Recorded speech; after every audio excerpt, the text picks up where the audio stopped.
Hoy reflexionamos con la lectura del Santo Evangelio según San Juan en su capítulo 20, en los versos 1 y 2, del 11 al 18.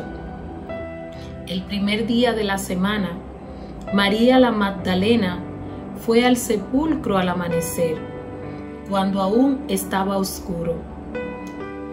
Vio la losa quitada del sepulcro, echó a correr y fue donde estaban Simón Pedro y el otro discípulo, a quien Jesús amaba, y les dijo: se han llevado del sepulcro al Señor, y no sabemos dónde lo han puesto. Estaba María fuera junto al sepulcro, llorando. Mientras lloraba, se asomó al sepulcro y vio dos ángeles vestidos de blanco, sentados uno a la cabecera y el otro a los pies, donde había estado el cuerpo de Jesús. Ellos le preguntan: mujer, ¿por qué lloras? Ella les contesta: porque se han llevado a mi Señor, y no sé dónde lo han puesto. Dicho esto, se vuelve y ve a Jesús de pie, pero no sabía que era Jesús. Jesús le dice: mujer, ¿por qué lloras? ¿A quién buscas? Ella, tomándolo por el hortalero, le contesta: Señor, si tú te lo has llevado, dime dónde lo has puesto, y yo lo recogeré. Jesús le dice: María. Ella se vuelve y le dice: Raboni, que significa maestro. Jesús le dice: no me retengas, que todavía no he subido al Padre, pero anda, ve a mis hermanos y dile: subo a mi Padre y vuestro Padre, a mi Dios y vuestro Dios. María la Magdalena fue y anunció a los discípulos: he visto al Señor, y ha dicho esto. Hermanos y hermanas, esto es palabra del Señor. Qué maravilloso anuncio el que nos hace el evangelista en este día: la resurrección de nuestro Señor Jesucristo, la gran revelación de que la tumba ha quedado vacía, la exhibición portentosa de la gloria de Dios, el cumplimiento mesiánico de que el Hijo del Hombre tenía que padecer por mano de los pecadores, que lo iban a insultar, que sería rechazado, y todas esas revelaciones dadas por los profetas en el Antiguo Testamento que tenían que cumplirse en la persona de Jesús. Sin embargo, Jesús en sus predicaciones anunció a los suyos, a los que estaban cerca de él, de que tales cosas iban a ocurrir en él, pero ellos aún no podían entender. Pero hay algo muy interesante en la persona de María Magdalena. Esta mujer llena de este amor, de este deseo de ir a servir al Señor, pero a servirlo al sepulcro. Aquí hay una connotación, hermanos y hermanas. Ella va muy de mañana, estando aún oscuro, para ir a servir a su Señor. O sea, era parte de la tradición judía de embalsamar los cuerpos y de llevarle flores y aromas. Sin embargo, María desconocía con lo que se iba a encontrar. Dice el evangelista que lo primero que ve es que la losa que cubría el sepulcro estaba quitada, lo cual era algo imposible para los judíos. Sin embargo, se echó a correr a anunciar a Simón Pedro y a Juan, el discípulo amado, porque aún María, viendo el milagro, viendo la gloria de Dios de que la tumba estaba vacía, ella no podía entender, no lo podía creer, porque aún estaban en lo carnal. Aún María Magdalena, Pedro, Juan y los demás discípulos no habían recibido la promesa del Espíritu Santo. Porque para entender el misterio de la muerte y resurrección de nuestro Señor Jesucristo, se necesita ser lleno del Espíritu Santo. Pero me encanta este gran anuncio cuando vemos el inicio de la conversión de una persona. Y Dios le pareció bien elegir a una mujer. Recordándote, hermano y hermana, que para los judíos el papel de la mujer no era importante, la mujer no era tomada en cuenta. Sin embargo, Dios viene a trascender toda esta historia, la costumbre judía, y Dios viene a dar una iniciativa con la ley del amor.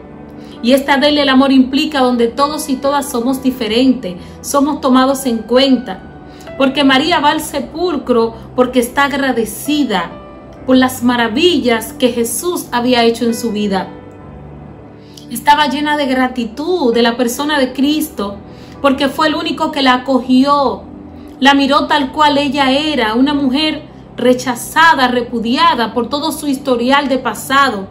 Y al llegar Cristo a su vida, marcó un antes y un después.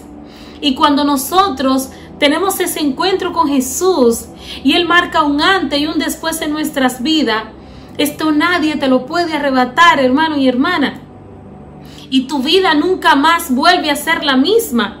Es por esto que María se pone a llorar y junto al sepulcro se quebranta en llanto, porque ella llora a la persona de su Señor, de aquel que la libertó, de aquel que le predicó la palabra y hizo de ella una nueva mujer. Y es en cuanto a este desahogo espiritual, Dios manifiesta su gloria. Y esta mujer puede ver y apreciar estos dos ángeles vestidos de blanco, justamente ubicados donde estaba el cuerpo del Señor. Y ella llorando sus penas, llorando la partida de Jesús, aún no se da cuenta de que el Señor no estaba ahí, que ya el sepulcro estaba vacío, de que tenía que dar otro paso en fe para encontrarse con aquel que había resucitado de entre los muertos. Bendito es el Señor. Y me gusta mucho cuando los ángeles le preguntan: mujer, ¿por qué lloras? Está angustiada, continúa llorando porque se han llevado a su Señor. Y ella le pregunta: ¿dónde ustedes lo han puesto? Sin embargo, hermanos y hermanas, los ángeles le dicen a ella: vuelve y ve a Jesús de pie. Vuelve.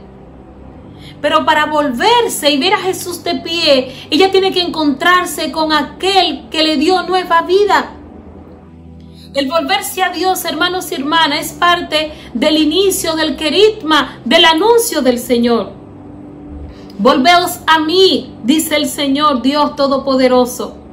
Cuando nos volvemos a Dios, nos encontramos con Él y Él hace de nosotros hombres y mujeres nuevas. Y esto fue lo que aconteció en la vida de María Magdalena. Cuando María ve a aquel hombre, el hortelano, ella no reconoce aún a Jesús porque solo está fijándose en la apariencia de un hombre. Pero aquí viene lo que impacta, aquí viene una manifestación poderosa. Al instante de que Jesús la llama por su nombre, ojo, atención servidores, atención hermanos y hermanas. Jesús le dice: María. Aquí hay una manifestación de la palabra. Aquí hay una revelación mesiánica. Por lo cual al instante ella le contesta: Raboni. Le responde en hebreo, Raboni, que quiere decir maestro. Y como María, con el hecho de escuchar su voz, reconoce a su maestro. Porque el poder de Dios está en su palabra. Porque en Jesús se cumple el gran anuncio de la perícopa de San Juan, capítulo 1, verso 1 y siguiente. Que al principio la palabra era Dios y estaba con Dios. Porque Cristo es el verbo de Dios encarnado. Es lo mismo, hermanos y hermanas, del Génesis capítulo 1, verso 1 y siguiente. Que el Dios desde el principio, que creó los cielos y la tierra, y que se movía y aleteaba sobre la faz de la tierra, ese mismo espíritu de poder y de gloria resucitó a Cristo de entre los muertos y actúa en Él por el poder de la palabra. Y así como todas las cosas fueron hechas por el poder de la palabra, asimismo Cristo Jesús tiene esa autoridad, ese poder y esa majestad. Bendito sea su nombre. El Señor le da un mandato a María Magdalena: anda, ve y dile a mis hermanos. Y ese es el anuncio de la resurrección que tú y yo tenemos que anunciar y pregonar a todo el mundo sin importar la condición de vida. Tenemos que anunciar de aquello que hemos visto y oído. Nuestro Cristo es un Dios de vivo. Jesucristo fue a la cruz, sí es cierto, padeció, y todo lo que dice el profeta Isaías en el capítulo 53, esta revelación del siervo de Yahvé, este anuncio profético de todo lo que tenía que padecer sobre él se cumplió. Pero más adelante anuncian los demás profetas mayores que él iba a resucitar, que él no iba a quedarse en el infierno y que la tierra no podía retenerlo. Cristo descendió a los infiernos para que se cumpliese todo lo escrito desde Abraham hasta el último de los profetas. Y asimismo, hermanos y hermanas, él invita no solo a María Magdalena que vaya a decirle a Pedro, a Juan y a los demás reunidos, sino que es un anuncio que nos da a nosotros hoy esta santa palabra. Tenemos que contar y dar testimonio de que hemos visto y oído de que Jesús está vivo, y así como María Magdalena, por gratitud, por gracia, dar a los demás lo que Jesús de Nazaret ha hecho con nosotros. Bendiciones.